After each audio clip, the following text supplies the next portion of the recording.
And now, CCW News presents Holy Crap, This Is Actually Happening. Why Won't They Listen edition, January 8th, 2023. I'm Chuck U. Farley.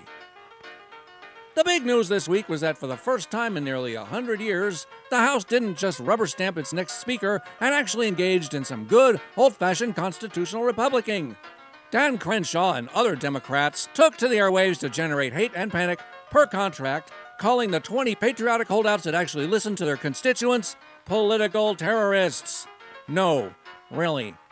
Savvy voters, also known as insurrectionists, rebels, and other anti-democratic slurs, observed that the nation would be better off if only Congress would continue to be gridlocked indefinitely.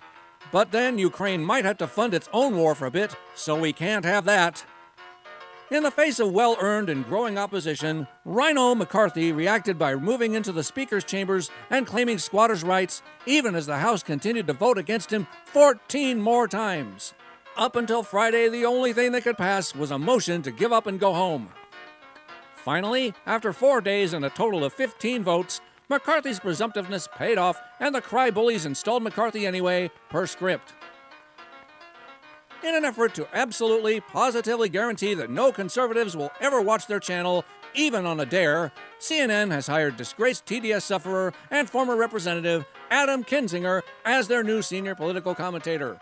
I swear, I am not making this up. Shortly after Justin Peterson warned the Western world that an oppressive social credit score is just around the corner, totalitarian blackface dictator Justin Trudeau issued an order that Peterson must attend a re-education camp or lose his license to practice psychology. The crimes he engaged in, reported to the board, of course, by a half-dozen blue-haired Karens, not a single one of whom were ever his client, include such horrific things as retweeting the Conservative Party leader and criticizing Trudeau's fascist policies. Once he even tweeted that he did not find an obese swimwear model attractive. These things, the non-client Karens allege, caused them personal harm. Personal harm. Tweets. I swear I am not making this up. In an effort to make the ugliest shoe in the world even more disgusting, Crocs has partnered up with RuPaul and the even creepier Teletubbies to hypersexualize small children by funding an event for kids that involves grown men in clown makeup parading around in fetish gear to mock women and collect dollars in their G-strings. No, this is real.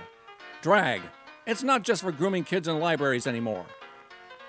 After learning that multi-government bailout recipient megabank J.P. Morgan Chase was not only complicit in, but helped cover up Epstein's child trafficking empire, Virgin Islands Attorney General Denise George filed a lawsuit against the corrupt juggernaut.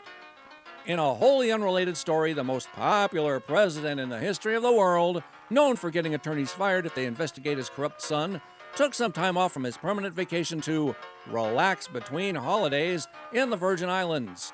Of course, after his opportune visit, Denise George was unceremoniously fired quicker than you could say 10% for the big guy. On the second anniversary of the greatest overreaction and false flag weaponization in drama queen Democrat history, Capitol Police atoned for their cold-blooded murder of Ashley Babbitt, the single casualty of the so-called deadly insurrection, by arresting her grieving mother.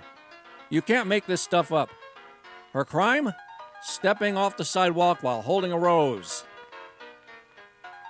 For CCW News, this has been Holy Crap, This Is Actually Happening. I'm Chuck U. Farley. Good night, and may God help us.